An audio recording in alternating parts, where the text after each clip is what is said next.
মোৰ বাবে চকুলো বোৱাই দি চোৱা, তোমাৰ জীৱনত আনন্দৰ সাগৰ ভৰাই দিব। যদি নোৱাৰ তেতিয়া ক'বা। শ্ৰীকৃষ্ণ। অসমীয়া ভাষা আমাৰ মাতৃভাষা। মাতৃৰ নিচিনা ভাবি মাতৃয়ে বেজাৰ পোৱা কাম কৰা সন্তানসকলৰ পক্ষে অতি অযুগুত। ইয়াকে জানি অসমীয়াসকলে মাতৃভাষাৰ প্ৰতি শ্ৰদ্ধা আৰু ভক্তি প্ৰকাশ কৰা উচিত। আনন্দৰাম ঢেকীয়াল ফুকন। জাতীয় জীৱনৰ সন্ধিক্ষণত আমি ব্ৰহ্মাস্ত্ৰ নিক্ষেপ কৰিব নোৱাৰিলেও মাজে সময়ে দুটা এটা বাতুল গুটিকে দলিয়াব লাগিব। অম্বিকাগিৰি ৰায়চৌধুৰী।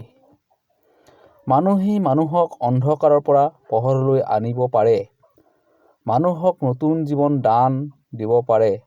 পৃথিৱীত প্ৰেম আৰু মহানুভৱতাই এই কাম কৰিব পাৰে। মামণি ৰায়চম গোস্বামী। সাক্ষৰতা আৱশ্যকীয়, কিন্তু কেৱল সাক্ষৰতাই নহয়।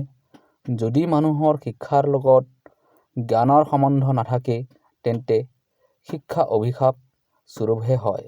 ৰামকৃষ্ণ। দৃঢ় সংকল্প নহলে কোনো ভাল কাম কৰা সম্ভৱপৰ নহয়। মহাত্মা গান্ধী। মাত্ৰ এটা শব্দৰ কাৰণে জ্ঞানী বুলি বিবেচিত হ'ব পাৰে আৰু এটা শব্দৰ কাৰণে মূৰ্খ বুলি প্ৰমাণিত হ'ব পাৰে। গতিকে আমি যি কথা কওঁ সেই বিষয়ে সাৱধান হোৱা উচিত। কনফুচিয়াছ। সুৰাপানে মানুহক বিবেকহীন কৰে আৰু আনি দিয়ে এক পশুসত্ব।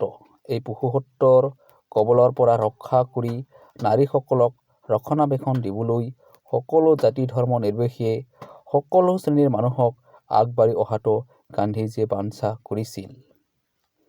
স্বামী বিবেকানন্দ। নিৰক্ষৰতাই মানেই জ্ঞানবিহীনতা নহয়। ৰবীন্দ্ৰনাথ ঠাকুৰ। আত্মহনন হ'ল মৃত্যুৰ বিৰুদ্ধে বিদ্ৰোহ।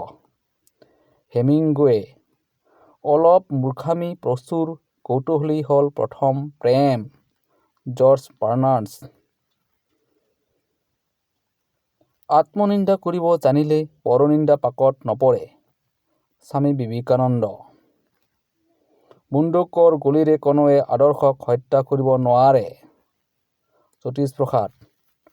পৰক আপন কৰিবলৈ প্ৰতিভাৰ প্ৰয়োজন। ৰবীন্দ্ৰনাথ ঠাকুৰ। নমস্কাৰ।